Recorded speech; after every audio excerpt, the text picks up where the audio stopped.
So Wing King is finally coming to global, and a lot of you guys have always been asking me, should I summon for him? And I'm kind of going to go over the characters today and tell you guys whether or not you should summon from it. But at the end of the day, obviously it's going to be up to you. So just keeping that out there. The new update is coming out today, the 28th at 7:30 PST, which is actually not too far off from now. It is 10:30 in the morning as I record this.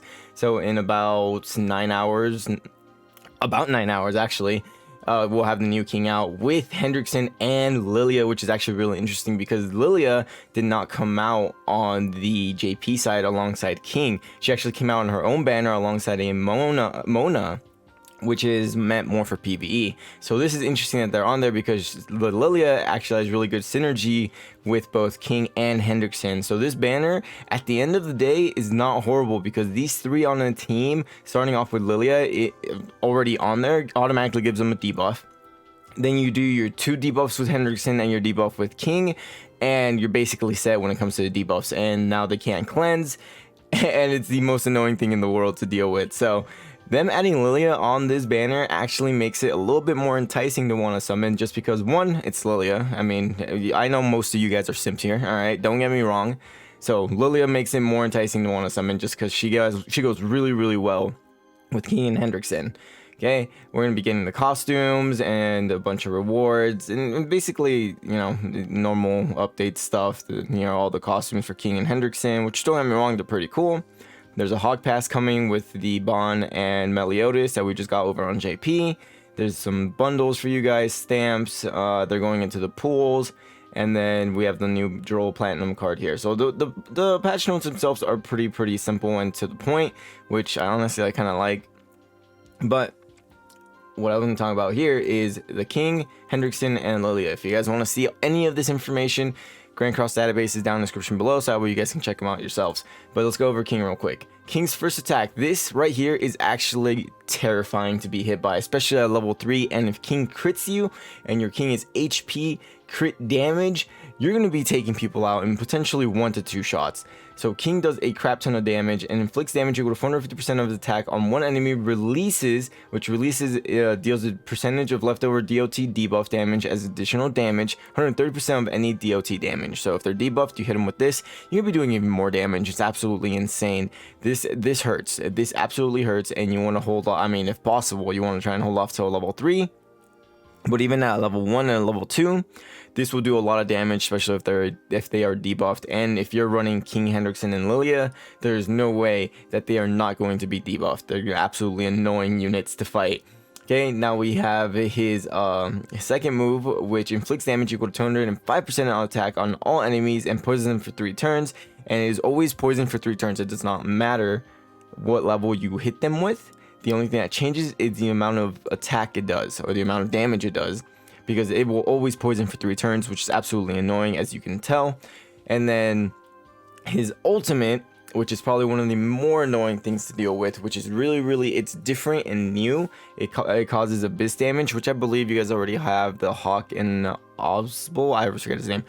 Osbo, which already do abyss damage, but it inflicts damage equal to 300% of attack on all enemies, and applies Abyss effect on the heroes and receives 50% less damage for 2 turns. And Abyss, obviously, as most of you guys know, is you take 30% of damage dealt on all enemies at the start of the turn. Okay, so it's really annoying. It's just another debuff to put on. This team is basically a DOT damage over time team, and it's super annoying to deal with.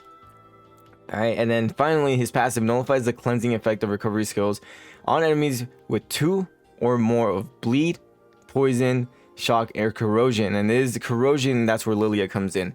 If you have Lilia on the team, which we'll go over her real quick, as soon as she comes into the field, she automatically applies a corrosion buff, which is big because obviously poison, bleed, shock, which is what Hendrickson will have, has shock, he has bleed, and you have poison right here with King, will automatically make it to where you cannot cleanse. All right, and not only that, at 3 debuffs, they will lose an ultimate gauge by 1 at the end of their turn. At the end of your turn, and it's the most annoying thing in the world. Do you think you're gonna have an ult next turn? Oh wait, you have 3 debuffs on you? Nope, too bad. You're not getting anything. Okay, so that is King for you. Now we have Hendrickson here, which in reality he is just the debuff machine. He's the person who you're gonna be using in order to make sure that they cannot cleanse And if for some reason you do summon on this and you don't pull the Lilia, but you're able to walk away with the Hendrickson and the King, all you got to do is do your 2 debuffs and then your poison, and bam, there you go. You have that automatically level 3 on King's passive, which you will lose your ult gauge with, and it's super annoying. Alright, but his first move applies shock for 4 turns. Again, does not matter the level. 4 turns shock. The only thing that changes is the damage output. Yay. And the second move causes bleed. Again, doesn't matter the level. For 2 turns, they will all be doing it for 2 turns. The only thing that changes again is the attack. Now his ultimate works off a weak point. It's absolutely insane. Now think about it. Alright, you're running King, Hendrickson, and Lilia. The max you will have are 4 debuffs. You get your ultimate with Hendrickson. You apply weak point. He applies weak point. You're getting an automatic. Even at level 1, you're getting an automatic like kill out of that. It's absolutely insane. Okay, Hendrickson is actually a very good unit, probably not to be slept on, and probably one of the first guys you want to take out when you are facing this team. Okay, and then increases damage of allies debuff attack skills by 50%. It excludes deathmatch, which who cares? You're not going to be running this Hendrickson in deathmatch. You're going to be running him in PvP. So if you have Hendrickson on the field, you have all those debuffs on, guess what's going to be doing more damage because of Hendrickson? That's right, Hendrickson is going to be popping off. Now finally we have Lilia here, which, I mean, this is a lot longer, but basically here, anytime she comes in, she applies corrosion. Okay, let me just read it to you guys, because I'm going to explain it, it might get more confusing. Applies corrosion, debuffs on enemies with 3 or less ultimate move gauge orbs for 2 turns. Reduces attack of enemies for 5 or more ultimate gauge orbs by 10% for 2 turns. Applies when entering battle, excludes deathmatch, which again, you're not going to be running this Lilia in deathmatch. You're going to be running her in PvP. Okay? So as long as the enemy has 3 or less ultimate gauge, you will be applying corrosion as soon as Lilia enters in battle. So even if you run her in the back, which I don't think you should run her in the back, especially with King and Hendrickson, they will automatically be getting the ult gauge. And also from what I have seen and from what I have played, as soon as the next character comes in, so say you take someone out on their team, they will also be applying the corrosion. Okay? And then her skills inflicts damage equal to 400% of an attack on one enemy, heals HP of all allies to 40% of damage dealt. So kind of like Red Liz, or is it Red Liz? It might be Red Liz. New Year's Liz, or half anniversary Liz. She also heals you by 40%, which, you know, pretty cool. And she deals 400% damage, which is absolutely insane. She does a good chunk of damage as well at this level 3. And then her second skill depletes ult gauge by 3. At level 2 it depletes it by 1, and it's just annoying. And it doesn't attack all. This also reapplies corrosion to the enemy, so it's actually super annoying, which I just noticed does not actually say it on here. This does reapply corrosion from the times I've used it.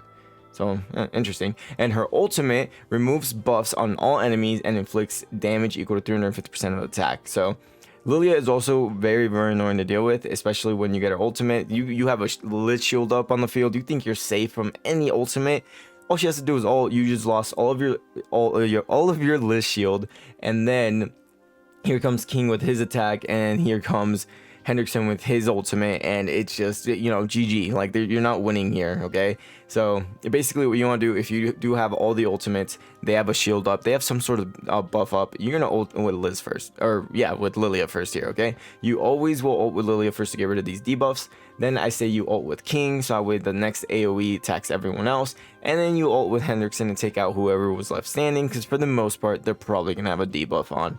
So again, at the end of the day, it's up to you guys whether or not you decide you want to summon for the King, the Hendrickson, and the Liz. This team is actually very good. I'll probably make a video showcasing this team, have it released early tomorrow or later today, just if I have time. I do have work, sadly, but I hope this kind of shows you guys whether or not it was worth summoning for. I mean, let me know in the comments section below if you're going to summon, if you're going to save for the 1. The 1 will probably be coming out for the 1-year anniversary of Global, which is in March. So if you can hold off for another, 3 months, basically, of summoning, then hey, skip out, miss out.